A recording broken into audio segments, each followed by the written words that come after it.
somebody invited me to an all-white party. Not, you know. No. Clothing. Clothing. Clothing. Clothing. Clothing. Clothing. That's clothing. Clothing. Clothing. Clothing white. Yes. Just. It got real quiet. It got real quiet for a second. Larry David doesn't need a punchline to be funny. He just says whatever's on his mind. And that's exactly what makes him one of the most hilarious people alive. Are your parents still with us? No, they're dead, Dave. Oh, that's right. You said that. Yeah, I mean, Well, I bet they were very proud of you, weren't they? actually, no. No, not really. And if there's one thing we know about Larry David, it's that he has absolutely no problem telling you what he hates. Are you an animal guy? Oh, am I an animal guy? No, I'm not. No, not even close. No. I hate them almost as much as people. You know, I'm not saying something. That's fair. Yeah. That's fair. Do you ever have guests or parties? Or... Have you lost your mind? Guests or parties? God, no. In fact, he won't even hang out with Conan O'Brien, even though they're practically neighbors. But you live very close, yet we never, ever spend any time together. No. But you and I could go to a Chili's or a Cheesecake Factory, and we could sit together and we could talk, and you could get to know me. I have no desire to get to know you. You know? I've actually been at things where other people have invited both of us there, and I've sat with you and I said, you know, Larry, I'm a delight to be around. You'd enjoy my company. I don't think so. Not even morning TV is safe, as Larry couldn't hide how little he cared about Taylor Swift's engagement. What do you think about Travis and Taylor? You've really got a nerve. Yeah. You know? I don't give. Okay. Yeah. Right. Oh, A schnoodle. A schnoodle. Yes. Okay. And things only got worse when he joined Al Roker for the weather, because Larry immediately made it clear that he was not impressed. What are we doing? The weather? A little bit of the weather. Oh, this is hard. Yeah, this is a hard job you have. Oh yeah. Okay. Go. Let's do the weather, Al. Okay. Yeah. Oh, sunny here. Oh, it's going to be sunny here. It's very cold over here. Up here, it's cold. I mean, come on.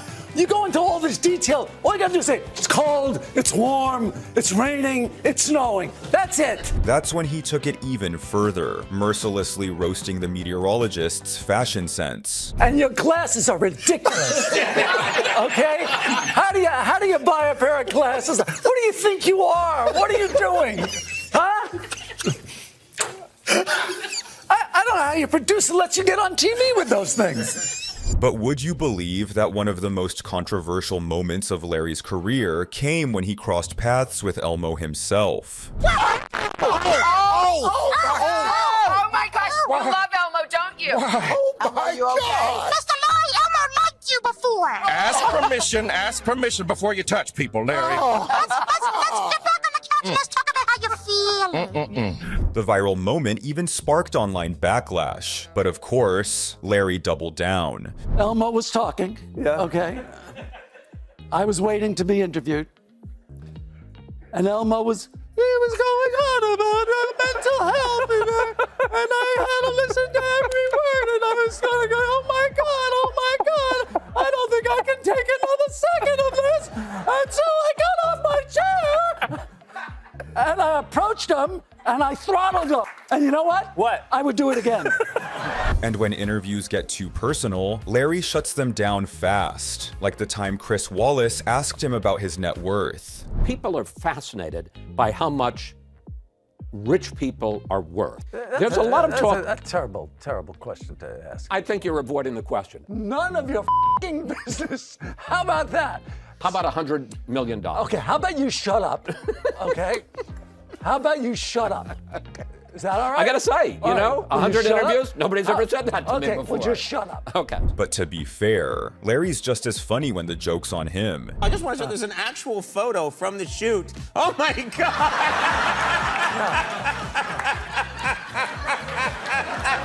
I mean, what the? You look horrified. Why would anybody pick that out to put in the magazine? They clearly didn't like me. He even made himself crack after completely messing up Ariana Grande's name while introducing her to the stage. Ladies and gentlemen, Ariana. Even Larry's genuine reactions make things unintentionally hilarious, like the time he learned about his family's dark secret. I hope no slaves show up on this. Please turn the page. Now, Larry, this is another part of the 18th century. Oh, you did it! You did it! I knew it! I knew it! Unbelievable! Unbelievable. Boy! That's unbelievable. Oh boy! Name of the slave owner! Henry Bernstein! My great-grandfather was a slave owner! He gets so mortified, it turns into full-on uncontrollable laughter, to the point where no one else can keep it together either. Oh, Professor, I'm so sorry. You can see why my father didn't want to tell me anything. And when fans push things too far, Larry doesn't exactly let it slide.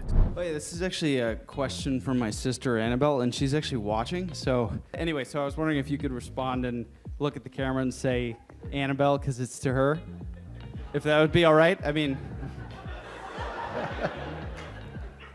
just rather than looking at me. Tell your sister she could have come, okay? She's in and asked her own California. goddamn question. Still, the fan just wouldn't let up, and Larry David responded in the most Larry David way ever. Her question, if you could look at the camera.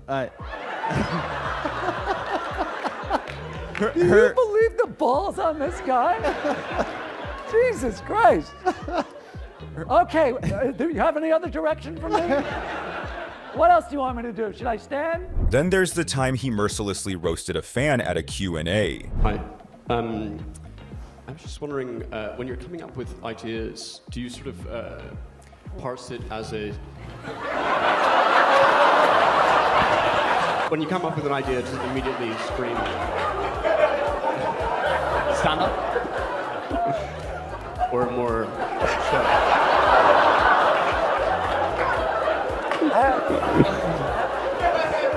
I have to say that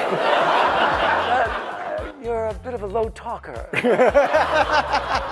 He even gives the guy another shot, but it only makes things worse. All right, let's repeat the question. Come on. Essentially, when you come up with an idea, do you immediately decide whether it's something you'd put in a stand-up act? Or does it sort of marinate and then you determine later on? Just say no. Larry even has an ingenious method for dealing with fans in public. When I'm outside and they ask me for a selfie, Right. I go, I don't do that outside. I do that inside. And then when I'm inside, I go, I don't do that inside. I do that outside. You can't believe how well it works. Yeah. It's fantastic. And if you've ever wondered how Larry feels about fans getting tattoos of him, this pretty much says it all. There are people who have actually are such a fan of yours, they have gotten Larry David tattoos. Have you met these people? Have you ever crossed paths with them? I have crossed paths, yes. Are they excited? Are they excited to meet you? Once they meet me, they're so disappointed so quickly. Yeah. It's unbelievable. You know, like in 2 minutes, you could see their face, the disappointment is etched on their face. Even when he messes up, Larry somehow makes it even more awkward. Like the time he showed up to Jimmy Kimmel's house on the wrong day. I show up at his house, Yeah, and right. there's nobody's home. So I get a text, and do we have that? Can we put that up on screen? This is really a text. You wrote, "I'm outside, can't get in, Larry." And I wrote, "It's next Monday. I am at a funeral. Sorry, pal." And your response to me being at a funeral is, "Holy ha ha ha."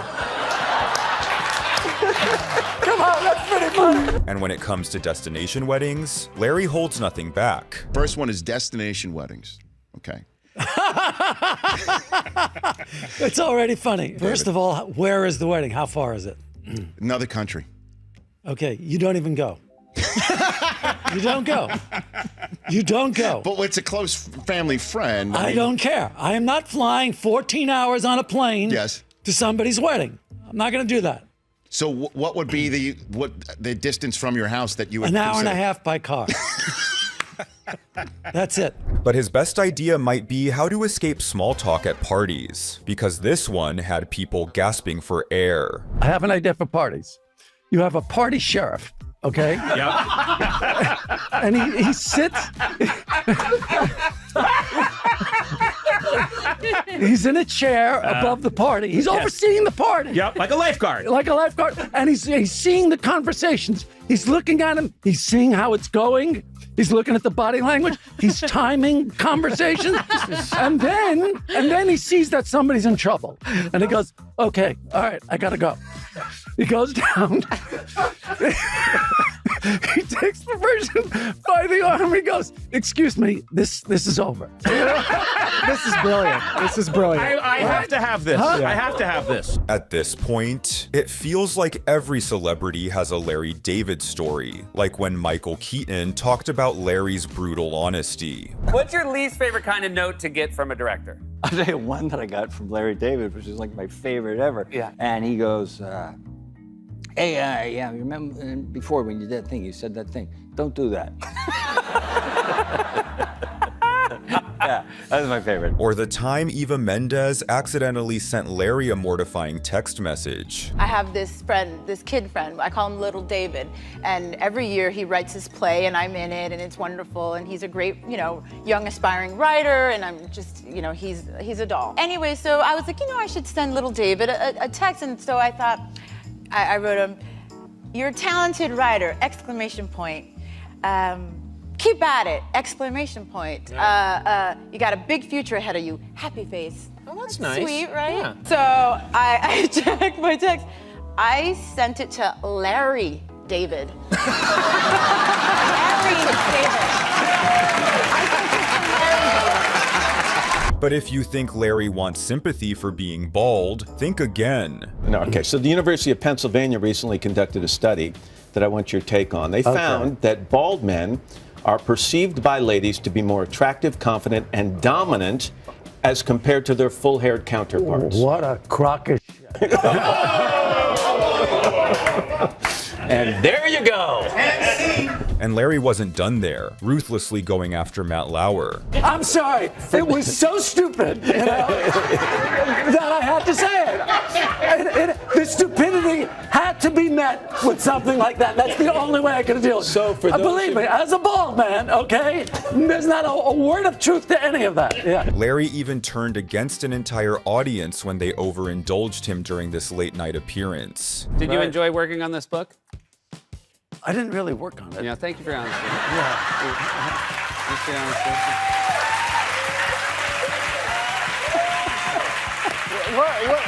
What are you dopes applauding about?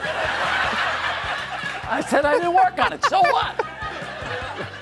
Even his takes on relationships end up being unintentionally hilarious. You're out there, you're dating. Do you ever worry that women will be maybe more attracted to your fame than for who you really are as a person? You know what I'm saying? Is that a concern of yours? What are you, nuts? In fact, if a woman now said to me, if a woman now said to me, I just want to be with you for who you are, I'd say, get out of here. Yet while Jennifer Lawrence publicly confessed her crushes on Larry David and Seth Meyers, I had a really big crush on you. Real? Okay. Yes. Have you had any other celebrity crushes? You obviously meet a lot of people. Yeah. I gave Larry David my number. He never called me. Larry made it known he didn't want to share the honor with anyone else. She sat right here, and she said she had a crush on you. Uh-huh. And she said she also had a crush on me. Yeah, she did. Look, I'm not gonna lie. It would have been better if it was just me. When she said you, I too was disappointed. Yeah. To me, it takes away from the crush. If she's mentioning other people, yeah. How special is it then for me? It's not that special. Right. You got a crush on me, you got a crush on him. Yeah.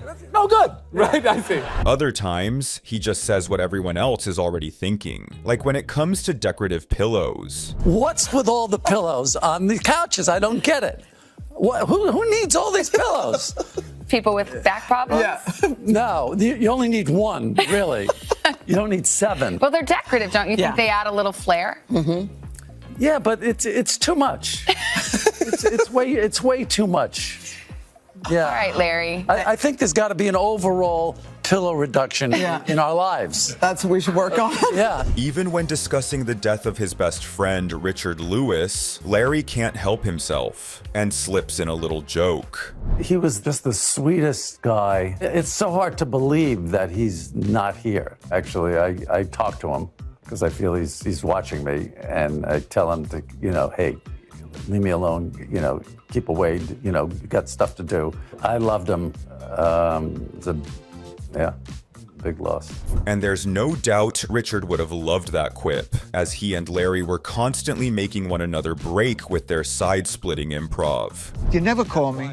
You always pick the restaurant. What are you, are we married? I don't understand. Am I dating you? You hate people. Your wardrobe I do, sucks. so what? My wardrobe? You're talking about my wardrobe? Here, put this wardrobe Look down. at you. I'm one of the best dressed comics that You're ever the lived. worst dressed person I've ever seen. You're comparing I can't this. even look at you. I get depressed. When are you gonna die? You just will you please die? Even when honoring his biggest comedy inspiration, Mel Brooks, Larry has the entire room in stitches just by being himself. When I first heard the 2,000-year-old man, I was laughing so hard my father came into my room and turned off the record player. From that moment on, I said to myself, I can never, ever be a comedian. What is the point? So Mel Brooks didn't get me into comedy, he kept me away from it. I wasted years doing nothing because of him. My parents were beside themselves. They cried themselves to sleep every night. He killed them.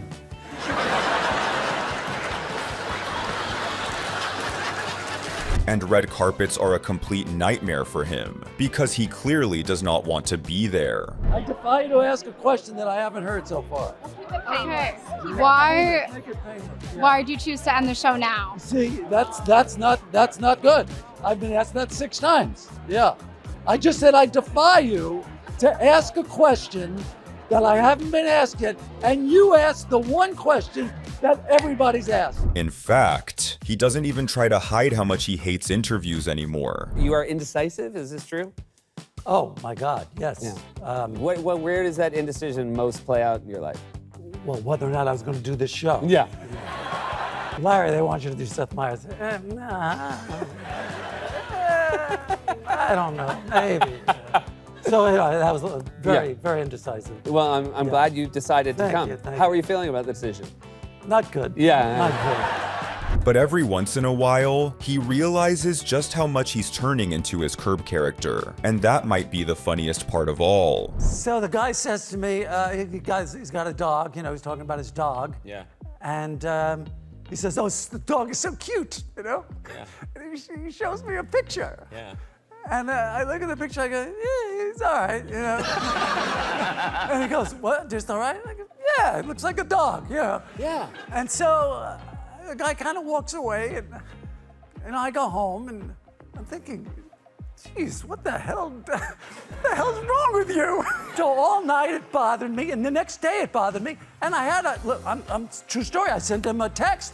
I'm so sorry, the TV guy, did that, not me, I'm not that guy.